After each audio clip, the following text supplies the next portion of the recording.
ये इतनी जल्दी बंद होने वाला नहीं है सर सिद्धांत जी। 45 से 50 दिन तक ये चलता रहेगा। 45 से 50 दिन। 50 दिन, यानी कि ऑलमोस्ट 2 महीना हो गया समझो। हाँ, अच्छा इसके बाद मंगल चला जाएगा जल राशि में। जल अच्छा। राशि में मंगल यानी मीन राशि में जाएगा कुंभ से, तो जल राशि में जैसे ही मंगल जाएगा तो अग्नि शांत होगी, युद्धोन्माद पे रोक लगेगी। और टॉक टू द टेबल मैं बोल रहा हूं आपको एस्ट्रोलॉजिकली, ये 12 को बृहस्पति मार्गी हो रहे हैं, 14 तारीख समझ लीजिए, 14-15 से टेबल पे बातचीत आने की चर्चाएं शुरू हो जाएंगी। क्योंकि अभी वर्ल्ड वार नहीं होने वाला है, ये बात ध्यान रखें लोग। क्योंकि मैं अक्सर अभी तो पिछली बार आपने चंद्र ग्रहण पे मेरे से बात पूछी थी, मैंने बोला कि वो ये खगोलीय घटना है, इतना हंगामा उसको लेके नहीं मचना चाहिए जितना हर बार मचा दिया जाता है। तो चंद्र ग्रहण से पहले अटैक हो गया, किस्मत अच्छी है, नहीं तो चंद्र ग्रहण के नाम पे ही बिल फाड़ देते लोग कि इसकी वजह से युद्ध शुरू हो गया। क्योंकि ग्रहण पे भी हर बार ऐसी ही बातें बोलते हैं कि विश्व खत्म होने वाला है, अब ये हो जाएगा।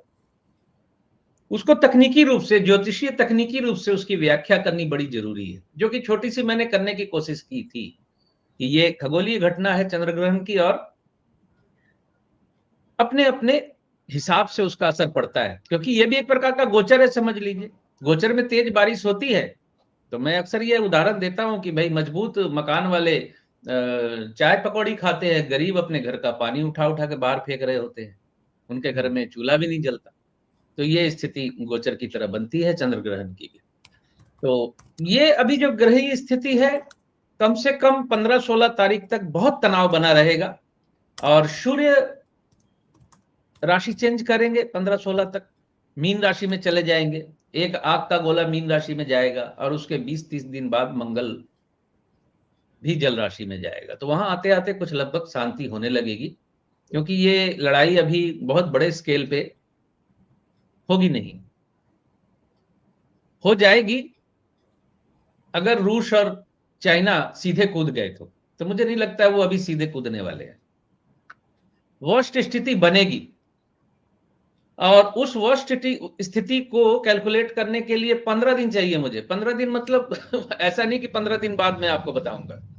15 दिन तक मुझे सारे आंकड़े इकट्ठे करके एक जगह उसकी खिचड़ी बना के, उसका हलवा बना के पेश करना पड़ेगा। तो मैं करता हूं ये, हमारे दर्शकों के लिए मेहनत मैं करूंगा, और मैं एक एग्जैक्ट टाइम ब्लॉक बताऊंगा कि किस वक्त युद्ध बड़ा रूप ले सकता है। बने रहिए, बताऊंगा जरूर, अगले अगले एपिसोड में ना सही तो अगले 2-4 एपिसोड के बाद।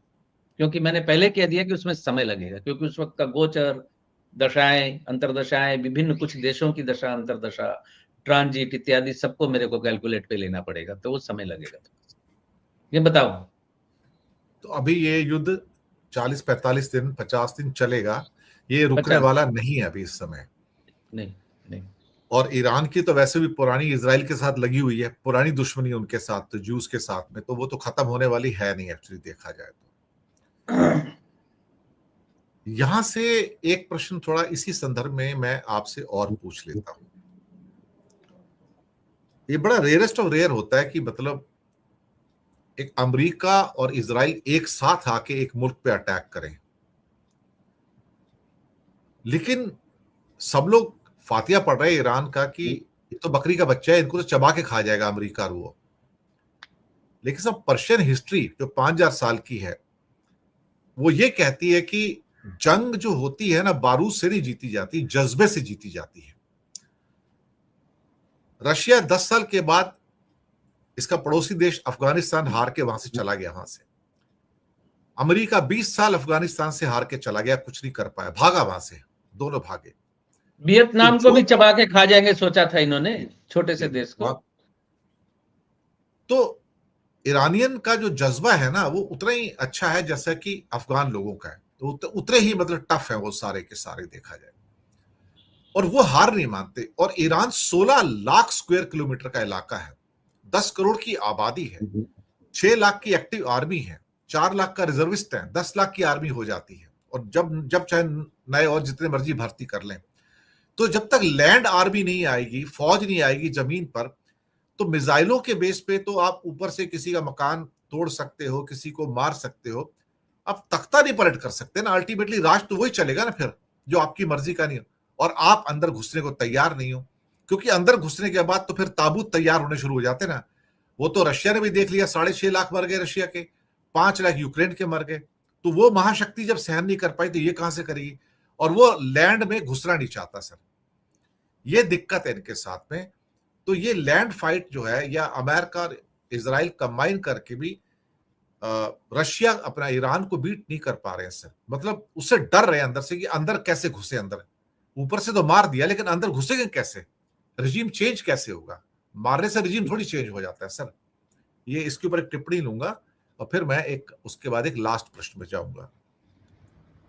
बिल्कुल बिल्कुल सर, रिजीम चेंज इस तरीके से होता नहीं है, और मैंने इसका जवाब शायद पहले भी अभी दे दिया थोड़ी देर पहले, कि पृथ्वी राशि में जब राहु और मंगल का कंजंक्शन होगा, यानी मकर राशि में, तब ये लैंड फाइट शुरू होगी। लैंड फाइट होने का समय उस वक्त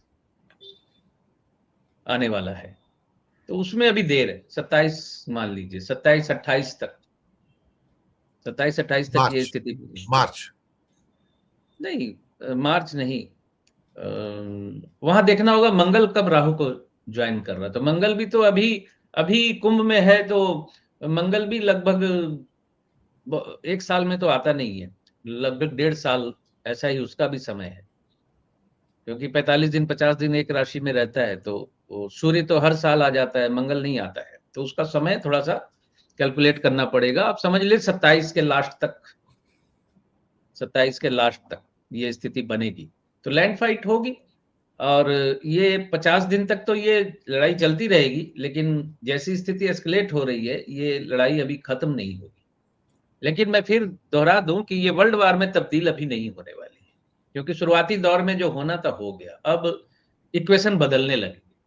और जहां तक बात सही है आपकी कि पर्शियन लड़ाई नहीं हारा, ईरानियन काफी कठोर मानसिकता के हैं, तो जाहिर है कि अमेरिका को बहुत जल्दी स्पेस नहीं मिलेगा यहाँ पे, और फिर ये लोग भी मुश्किल में आएंगे ना। मैंने बोल दिया ना। देखिए, एक बात आपको बता दूं कि ट्रंप अक्टूबर 2026 तक अप्रतिरोध है, उसके मन में जो आएगा वो करेगा। 26 अक्टूबर 2026 तक उसको जो करना है कर ले, उसके बाद उसके ऊपर मुसीबत आने वाली है। क्योंकि एप्स्टीन फाइल में भी जो इतने नाम आए ट्रंप के, आए बहुत लोगों के नाम आए हैं, ये मुद्दा दब नहीं जाएगा। अगर ऐसी सोच के साथ ये युद्ध शुरू किया गया कि उस मुद्दे को पीछे कर दिया जाए, तो मुद्दा दबेगा नहीं, वो अभी उभरेगा।